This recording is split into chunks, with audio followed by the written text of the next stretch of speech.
Most military families assume using their VA loan benefit means dealing with endless military paperwork and losing their dream home to cash buyers.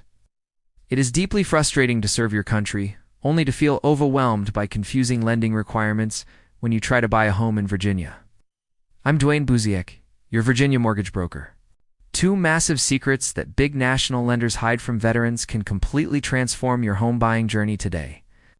First, you do not have to struggle through government websites to pull your own certificate of eligibility.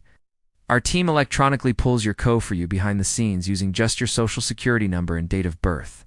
Second, if you already have a home with a VA loan, you do not have to sell it to buy your next primary residence. Through second-tier entitlement.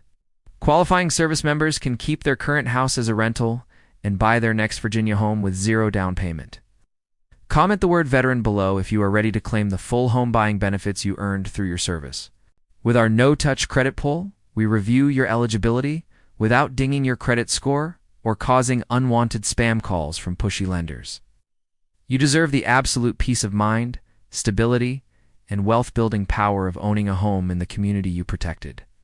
Watch this next video, where I break down true non-repayable grants versus loans disguised as down payment assistance in Virginia,